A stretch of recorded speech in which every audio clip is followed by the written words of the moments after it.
Welcome to the Generative Age, a podcast that explores the rapidly evolving world of generative AI and its impact on education. Guided by EdTech Director, author, and NYSCAPE board member Alana Winnick. We are joined by experts and practitioners in the field. Whether you're an educator, administrator, technology leader, or simply interested in the future of education, join us on this journey through the Generative Age, powered by NYSCAPE. This was a recommendation from George Kuros. So he told me that I need to have more frequent content. I was only posting once a month, and he said that's not enough. You need to take each thing and chop it up into segments.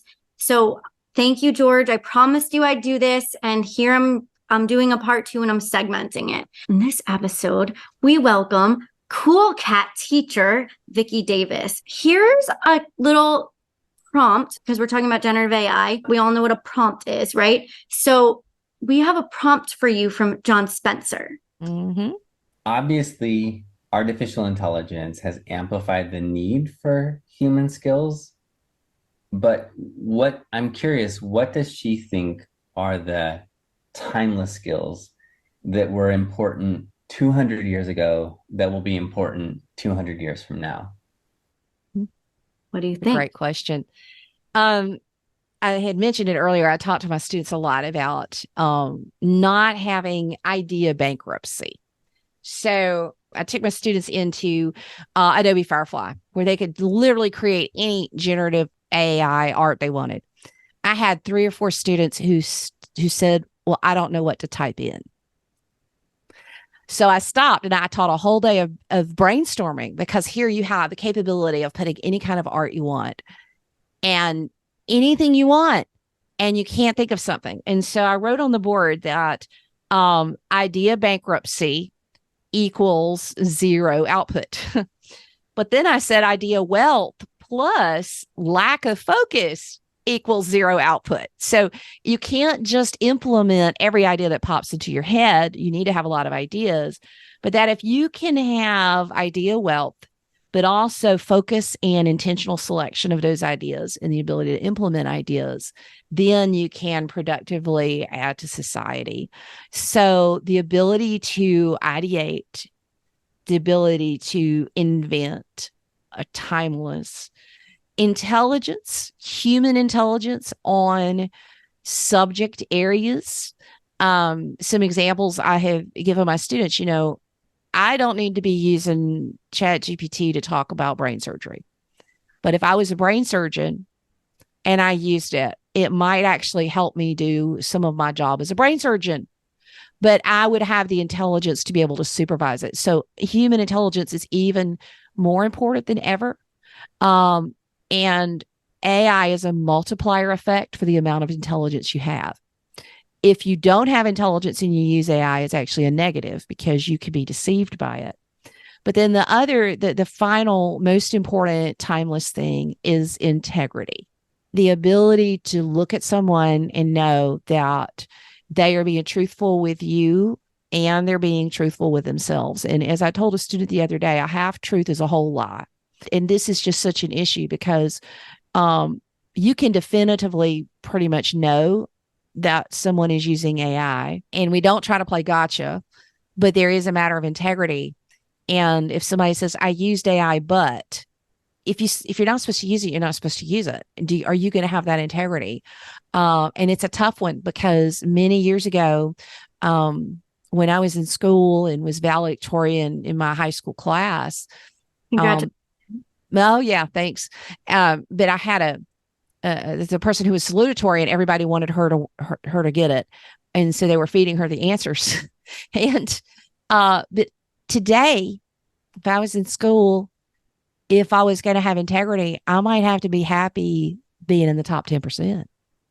Yeah, and that's a hard one. But I do think that having integrity, having creativity, having inventiveness, as well as a selected area of intelligence, these are all things that are really very important. And part of integrity is the dependability that when I say I'm going to do this tomorrow by 8 a.m., that, I knew you and I think we set this date up, 3 months ago? Yeah. And we're emailing, and you knew that you could count on me to be here, even though, I was having eye surgery. And so being dependable, I think, is really important. Right? But I would have, if you told me that, I would have moved it. I didn't need to tell you that because I was going to be here anyway, right? I'm just saying, like, a human intelligence is also, being empathetic towards someone else. And I know you didn't move it, but I was just pointing out that I would have. I know you would have. I know. If I could have seen to email you. Anyway, all good. No, those are really important qualities. And I think that's why, we have this whole episode is focusing on human intelligence, because it is one of the most important skills you'll need in this new era. So that brings us to the next. I thought we were jumping right to human intelligence, but first we're going to talk about AI in your classroom. So can you put this nice visual up? I really loved this. Can you talk a little bit about us for those of you that can't see? I'm going to include all the resources in the description link, but can you please tell us a bit about your AI classroom rules that you have? Yeah. So, these are the rules that in the chart she'll share with you. But the first one is you have to have specific permission to use an AI tool on an assignment. Specific, explicit permission to use the tool. So not only, you can use AI, but the actual tool has to be the permission. Second, you have to always link to the AI conversation in the final work. So I do not allow students to use AI that cannot be linked to the conversation or the prompt. Like Bing. We use Perplexity a lot. There are a few times we use ChatGPT in certain ways. The Bing stuff, it depends on where you are. And I need to look in Bing Chat Enterprise and see what's back in there, because there's some things in there. But in that case, if they were going to use Bing, they might have to use a screenshot. Okay. Okay. So, but they would have to be able to link to that AI conversation, because one of my principles of AI is that it has to be supervisable. I have to be able to supervise the interaction with my students and know what happened. And then if they're going to cite AI, that's fine, but I'm not going to let them cite Wikipedia. They're going to cite the original sources, right? Right. So they have to be able, their AI has to be able to cite sources. So because ChatGPT, if it's not using the Bing interface, because there is a Bing add-in now for ChatGPT, but if they're not using that and they don't have the pro version, then they're going to probably have to use perplexity.ai instead. So they have to include the web source. So basically when they're using AI, they're giving me 2 links and sometimes 3 and 4 links if they have multiple sources. They have a responsibility to report bias and error. I like them to not only report it to the AI company, but also to tell me. So we can screenshot it and we can hold people accountable, because we do have to train. With our human intelligence, we have a responsibility to report societal bias and statistical bias, as well as inappropriate interactions and conversations that it shouldn't be having. And this is part of training AI. Yeah. And I think then a really important one that not a lot of people are talking about right now is that whole AI bias. I just did a lesson in foreign language class where the students were describing themselves or another character, and then we popped it in an AI image generator. And unless you specify, and this is just one type of bias, but unless you specify the type of skin color you want, it's automatically going to assume it's white. The image creation and the people creation, I mean, there is a huge issue with that at this point. It's a whole different. There's a lot of bias, societal bias, statistical bias, as well as topics that it shouldn't talk to kids about. And that's another issue is, should you be having this conversation with a kid? And that's my big issue with Snap AI. Is talking to kids about stuff that it has no business talking to kids about. No. And when I showed it to my administrator the week it came out, he said, "How long until this kills someone?" No, it's bad. Yeah, it is. And then the last piece of my AI rules is just talking to kids about productive struggle, and that's what it takes to learn. And that it's a responsibility we all have to make our world a better place by properly supervising AI as it grows into a helpful tool. So these are the rules. They all got them on the first day. I just require that if they want to use AI in a way that we haven't talked about, then they are required to have a conversation with me. So I want them to talk about it, because stuff's being invented every day. Yeah. In New York, we have very strict data privacy and security laws. Kids can't even use Bing Chat right now in New York because it's only for faculty. Well, look at Perplexity, because it lets you use it without an account. And I think it lets you use it without accepting a cookie. So they're not creating an account on that. We already have Adobe, and so they're signing in with their Adobe accounts for Adobe Firefly. So that's part of the package of Adobe that we have. And of course, Canva AI tools too. There's a lot of AI built into Canva now. It's really cool. Oh, it's been pretty amazing seeing all that develop. Okay, so the main event, the main reason you're here, 80 days of AI and HI. My goal is that I will dedicate 80 days of my life during this year. So I got to get really busy because I want to get all 80 of them done before the end of the year. Before like the December or like? Yeah, before December. So I got 50 more to write. So I better get busy, huh? Anyway. Give yourself a break. If it takes a little longer, it's okay. Human intelligence, Vicki. You got to be okay with it for yourself. Yeah. A bit longer. It's okay. We'll see. We'll give you a break. So we're going to talk about some of your favorite blogs. But before we do that, I just want to talk about the combination of AI and HI together. So John Spencer had mentioned in the previous podcast about how if you have an AI chess player and a human chess player, they found that the AI chess player will beat the human 100% of the times. But when you have a combination of a human and AI, you will beat the AI because the human has this element of being able to think about things not as calculated and prescripted like a computer would. Yeah. So that combination of both of them together is what really makes an impact. So how do you feel about the ideal partnership for you in the educational world between AI and HI? Again, it needs to be in your area of human intelligence. But also part of it is knowing your strengths and weaknesses. For example, when I took the U-Science test that we implemented with my students, I found out that I'm pretty good at finding commas and grammar errors for 10 minutes, and then I fatigue. Well, that's not acceptable for students that I grade after 10 minutes. They're there. I'm not seeing their comma errors, and the kid I grade in my first minute. How is that acceptable? So AI would be a really good target for me for grading grammar and punctuation, because it's helping me in my weakness, and it's something that AI can do. So you have to look at the competence of AI. You have to look at the competence of the human. Now, once it points out the error, I can recognize it, so I can properly supervise that. But I think that looking at our weaknesses and looking at how it can help us, and it is part of knowing how to partner and use AI as a tool in the right way. So that's just my own personal take on it. I love that. Okay, so your Cool Cat Teacher blog about AI and HI. I just picked a random ones that I saw up there. They're not in any particular order. I just put them up here to spark some conversation. So do you want to tell us about why you decided to do this, and what are your favorite blog posts you've put out so far?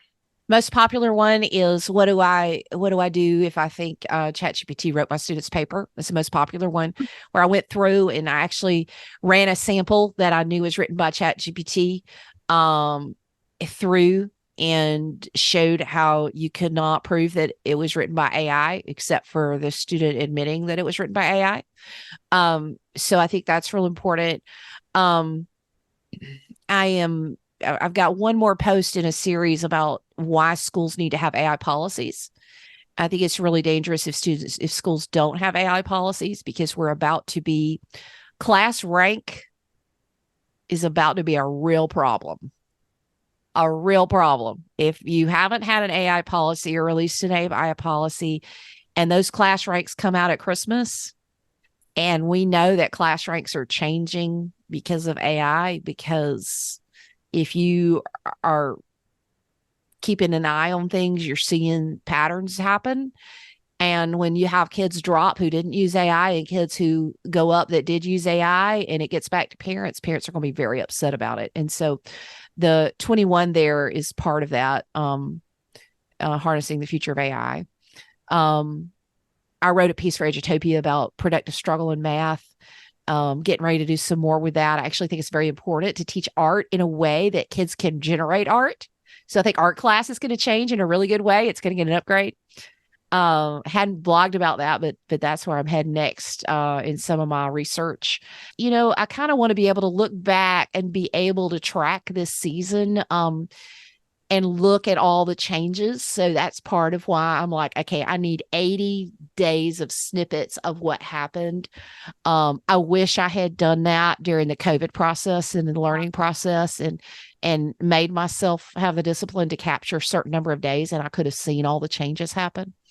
But I think that it's a really interesting time that we're going to look back on, and people are going to want to know because it's changing so fast. Like, how did we get here? Every day. It's changing every day. That's why you don't need to rush it. If you don't get it done by December, it's okay. Just maybe see the highlights, like as something's relevant coming up. And then if the 80 days takes till the end of the January, then that's okay. Yeah. I mean, that's kind of what I'm doing is like, oh, this is big.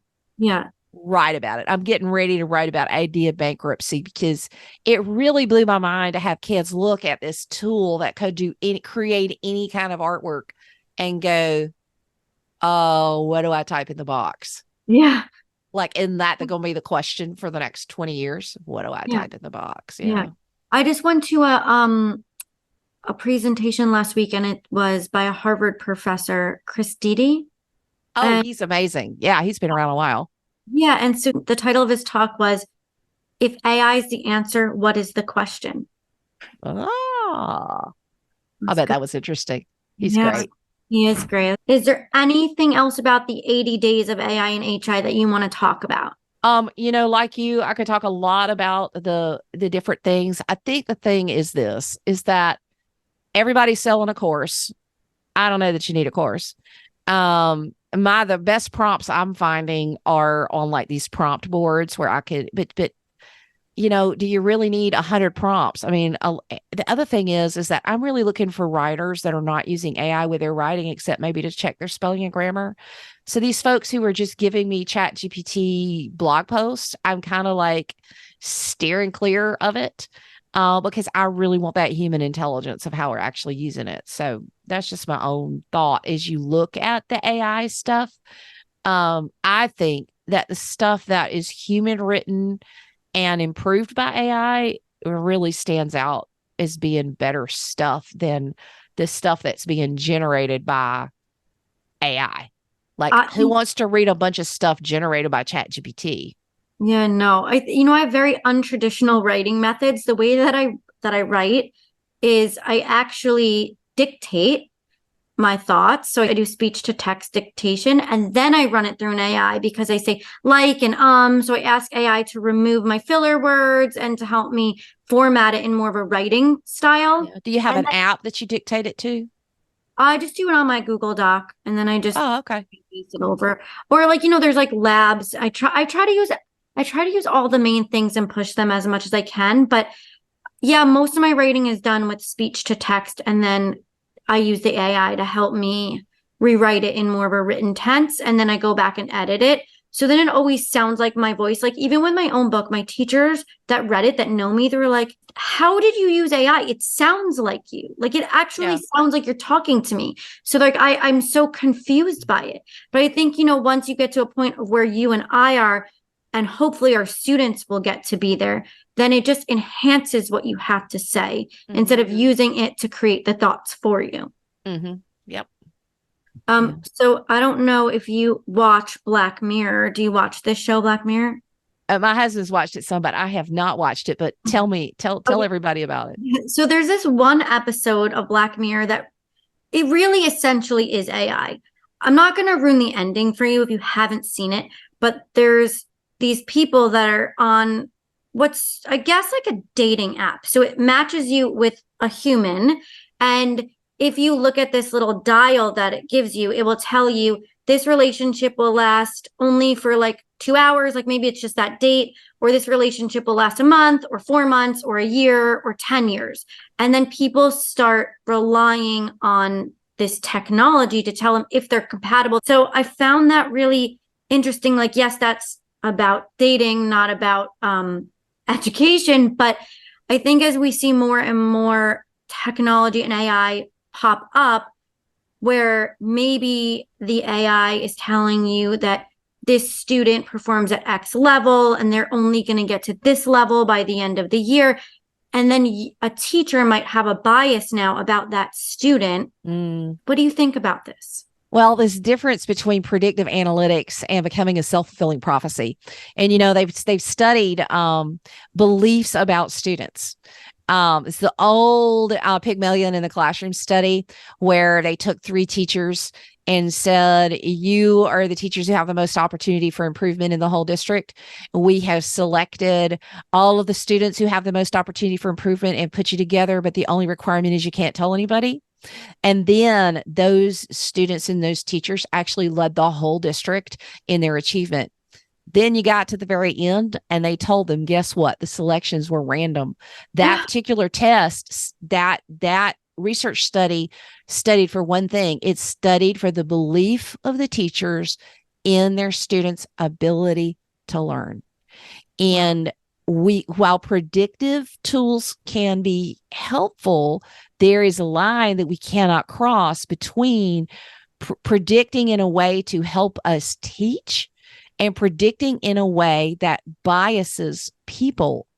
When I get new students, I don't usually ask the teachers who had them before, except for help with a seating chart, because my goal is I want those students to succeed. And if you tell me that Johnny is terrible, then Johnny's going to be great for me because I don't label. Labels are terrible things. And so we just have to be really, really careful that are we using it for analytics to help us be better teachers and as formative assessment, or are we using it as an excuse to not teach Johnny what Johnny needs to know, or to not give him a fair shake, or there's a real danger there. So yeah, it's great with analytics. It can do a lot of help. It can save us a lot of time, but there are lines that we need to draw, and we need to say self-fulfilling prophecies are real. Labeling is real. And if I'm not going to let you label a child that comes in my classroom, I am sure not going to let AI do it. Yeah. So did you read, I'm sure you read the U.S. Department of Education report with the humans in the loop. Did you read that report? No, I didn't read it. Oh, okay. So the U.S. Department of Education came out with this report called Artificial Intelligence and the Future of Teacher and Learning. And the big thing that I took from it was this whole idea of humans in the loop. So they basically said that AI is not going to replace human teachers, and that the US government is saying that every educational decision will be made by a human. The AI might help you come to a decision, but the final decision is going to be made by a human. I felt like that was aligned with what you said, and I just wanted to know if that made you feel a bit better about the future of education from what our government is telling. I did read that. Now that you jogged my memory, well, it's kind of like autonomous weapons. The U.S. military does not want AI to ever decide to take a human life, because that's a decision that a person would have to make. And that's a horrible example as it relates to education. However, people need to be making decisions. It's as long as we understand that it is a tool that can help us. Teachers are overworked. Teachers can use teaching assistants. And if something can assist me, like we put these ALEXA devices in our classrooms to tell kids how to spell, because we got tired of them asking us how to spell things, right? So there are successful uses of AI in the classroom, but yeah, humans should be making decisions about schedules. Humans should be making decisions about all these types of things. But of course, AI has already been used for a lot of those. So some things may actually have to backpedal a little bit, Yeah. All right. So did you look at this when you checked out? I did. I talked with, and I will, one big thing, and I stress this with my students, is that AI is an it. It's not a he or she. So. Well, let's tell everyone that can't see what this is. Yeah. You go ahead and why don't you describe it? So Cottesmore School in the UK has a principal head teacher named Abigail Bailey, who is an AI. This is actually real. It's on their website. I put it up there for you. I know Vicki checked it out. Fun fact, this was only released maybe a week ago. I've been communicating with the actual headmaster of the school, and they've agreed to come on the show to talk about this. So first of all, Vicki, do you have any questions for me to ask this headmaster? And second of all, what did you think of it as you were using it and playing with it? Okay, so I feel like they should have transparency. If this is just a GPT-4 interface, well, first of all, they're going to go broke if it is, because I think they have to pay for the cycles. I'm not sure, but I think they do. But I would be interested in the data behind it, in their training data. And have they trained it specifically for their students in their specific content, or is this just another way to interface with ChatGPT? So for me, I would like transparency. This is her, Abigail. I asked her what she was trained on. I was asking her those questions. Or asking it. It. Even though it looks like a her, it's really an it. Yeah. So yeah, I was all the questions you asked. I asked it what it thought, and it apparently is trained on policies. I think now that everyone knows about this, the whole world is about to hop on and try it out. So they're going to get a large bill. I think they're going to get a big bill, and then they may, regret it and put it behind a firewall or something. Yeah. Another thing. So I could see this eventually, like maybe not right now, is going back to what you were saying, where you used Windows 11 AI to look at your own documents. One day we'll be able to just upload all of a teacher's courses, their lectures, and all content that is them. And then your students can literally ask Cool Cat teacher Vicki Davis a question about their homework and get an answer that you would probably say. How do you feel about that, though? What do you think about that? Well, I think that it would be very helpful to have AI chat capabilities within a textbook. I think that me giving it enough training data for it to answer like me would be virtually impossible. But I could supervise a chatbot. So let the chatbot does what it does well. I can't find the assignment. I need to turn it in late. I have to take Scruffy to the vet and I can't get it. I could put in my policies and all that kind of stuff and let a chatbot handle probably 80 to 85% of the basic inquiries that I would get. And then I could handle the other 15. So it's all about partnering, not replacing. It's about supplementing. It's about giving kids what they don't already have. Help on whatever it is they're struggling with. Of course, I'm not a big homework person, except for my AP Computer Science Principles class. I don't assign a lot of homework, but I do think that anthropomorphizing AI is a dangerous thing to do.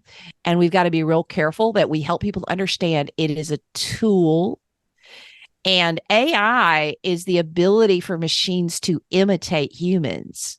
I mean, that's the Merriam-Webster definition, is that they're imitating humans. Georgia Tech, which is my alma mater for college, had a teaching assistant.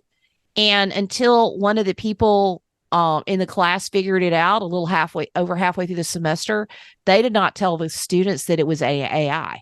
Wow. And it took a while for them to figure out, but the students actually said it was very, very helpful. So I think you should tell people. I don't think you should lie about it. I agree. It's about going back to what you said about transparency.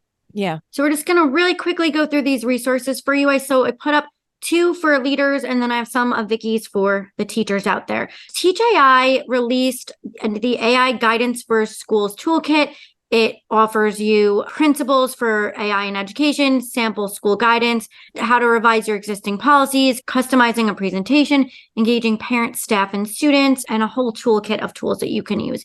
Another resource is COSIN's Generative AI Readiness Checklist, and it gives you an initial assessment, an operational readiness and risk management, everything from aligning with your existing district goals to legal review and a security framework. So I left all of that there for you as well.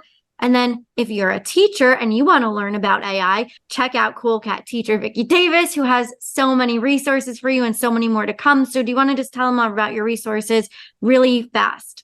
Yeah, AI classroom rules, getting started with ChatGPT. I have some prompts in there, and I've got some quick start guides that should be out within the next week or two. 4 of them. One of them is a 2-pager. What is generative AI? That's designed to be a conversation starter. Great for PD. or you can even use it in your classroom, as well as how to use Bing Chat Enterprise and some other really cool ones that are coming out soon. Thank you. And thank you for all your work you do, because that's how I keep up, is by people like you who are putting the content out there. Anything else that you want to add to this? Pick your sources, build your PLN, find people that you trust to keep you informed. And remember, the strategy of innovation I always teach teachers is to innovate like a turtle. Pick 15 minutes twice a week to learn something new, and then share something once a month that you learned with somebody else. Keep a list of 3 things that you want to learn next, and then just look at that list and try some new things. But we've got the only thing constant about our students' life is change. So we've got to model innovation and change ourselves without being overwhelmed. So don't let yourself be overwhelmed. Just, pick something that interests you and try it out. I just want to say thank you so much, Vicki. Can you just tell everyone that doesn't know you where to find you? Cool Cat Teacher everywhere. Twitter, Instagram, everywhere is just at Cool Cat Teacher. Love that. Makes it nice and easy. Join us next time. We're going to be live at NiceGate. So if you're at the annual conference, you can actually watch us record live at the annual conference. We're going to put that in the agenda, so you'll know where and when we're going to be recording, and you can join us live. Future sessions will include the Cottesmore School in the UK. We'll also have Matt Miller talking about Shades of Grey. Is it cheating or a thought partner? And Ken Shelton talking about AI bias and discrimination. Thank you for listening. If you have any ideas for guests, please let us know. And a big, big thank you to NiceGate for powering these podcasts. Thanks for tuning into this episode of The Generative Age, powered by NiceGate. For a deeper dive, check out my new book titled How'd You Guess? The Generative Age, now available on Amazon. Our journey may pause here, but the conversation doesn't need to end. Stay connected and informed by following me on social media at Alana Winnick and subscribing to my newsletter, all conveniently accessible on my website, alanawinnick.com. Don't just listen, be a part of it. With your free NiceGate membership, you can join these live discussions, enroll in our free Generative Age NiceGate community, where you can share resources, ask questions, and collaborate with like-minded colleagues. If you enjoyed this podcast, consider leaving a review and telling a colleague or a friend. We've got so much more in store, so be sure to join us next time for another exciting conversation. Until then, keep learning and keep growing in the generative age.